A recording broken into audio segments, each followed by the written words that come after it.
આ વાત છે સપ્ટેમ્બર 2021ની. કેનેડા હું આવ્યો એને 2 મહિના થઈ ગયા હતા. ઘણા લોકોએ મને કીધું હતું કે બ્રિટિશ કોલંબિયા ધરતી ઉપર સ્વર્ગ સમાન છે, પણ હજી સુધી મેં જોયું નહોતું તો મને વિશ્વાસ આવતો નહોતો. તો એકવાર અમે વિચાર્યું કે ઘણો ટાઈમ થઈ ગયો છે તો હવે એક આ ટ્રીપ મારવી જોઈએ. ઘણા લોકોને પૂછ્યું અમે કે આજુબાજુ કઈ જોવા જેવી જગ્યા છે, અને બધા લોકોએ એક જગ્યાનું તો કીધું જ. એક જગ્યા બધામાં કોમન હતી, એ હતી જોફ્રી લેક પાર્ક. તો નીકળી ગયા અમે એક દિવસ જોફ્રી લેક માટે. आप इसके बाल देख सकते हो, झिंगूर के बाल कराए हुए हैं इसने। ब्रो तेरा ब्लॉगिंग चैनल है, रोस्टिंग चैनल है?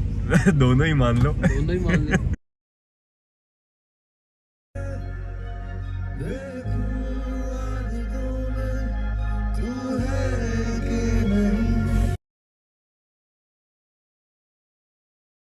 વહેલી સવાર હતી, વાદળછાયું વાતાવરણ હતું, અને હજી અમે તો સિટીની બહાર જ નીકળ્યા હતા કે અમને ખબર પડવા માંડી કે બ્રિટિશ કોલંબિયા શું વસ્તુ છે.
મારા 19 વર્ષના જીવનમાં હું ઘણી જગ્યાઓ ફર્યો છું, ઘણા સુંદર દ્રશ્યો જોયા છે, પણ આ પહેલી એવી ઘટના હતી કે મારું કેમેરા મૂકવાનું મન નહોતું થતું.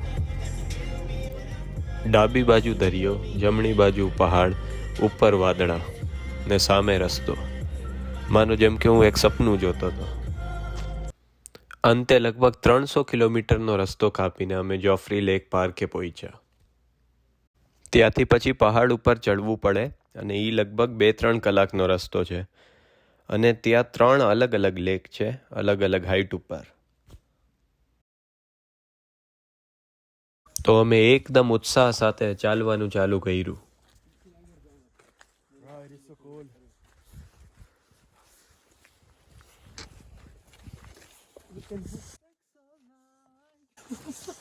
Bro, this is a family content. मेरे को लगा This is उसने a family content. मेरे को लगा उसने बंद कर दिया।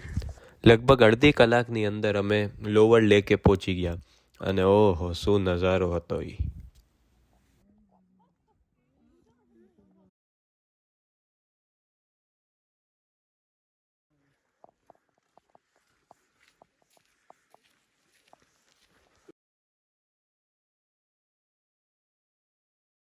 રસ્તો ત્યાંથી એકદમ અઘરો થઈ ગયો હતો, અને અમુક લોકોની હિંમત તૂટવા માંડી હતી.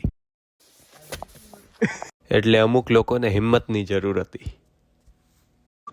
चलो बुलावा आया है, माता ने बुलाया है। અંતે લગભગ 1 કલાક હાલ્યા પછી અમે પહોંચી ગયા મિડલ લેકે, અને શું દ્રશ્ય હતું એ, કલ્પના બહારનું.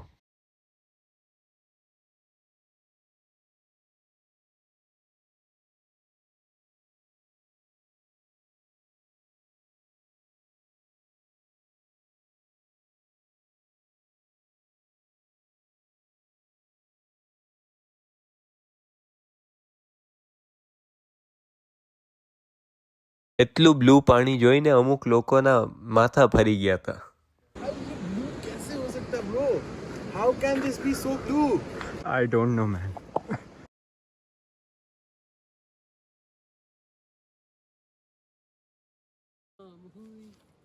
तेरे लिए ये YouTube पे जाएगा. of course yeah of course एक और हाँ? इनकार तेरा हूँ. ત્યાંથી પછી મજા આવે એવો રસ્તો હતો અને અમને ઘણા પ્રાણી ને પક્ષીઓ જોવા મળ્યા. જેમ જેમ ઉપર જતા હતા એમ ઠંડી વધતી હતી. છેલ્લે તો 0 ડિગ્રી થઈ ગયું, પણ અમને કાંઈ ફેર નહોતો પડતો કેમ કે અમારી આંખ સામે છેલ્લે આ નજારો હતો.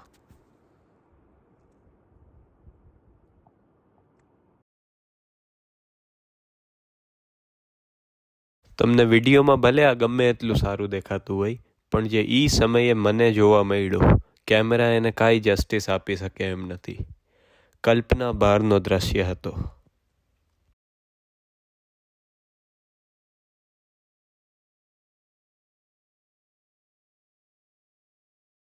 મારા 19 વર્ષના જીવનમાં હજી સુધી મેં આનાથી સુંદર જગ્યા જોઈ નથી, અને ખબર નહીં આગળ જોવા મળશે કે નહીં.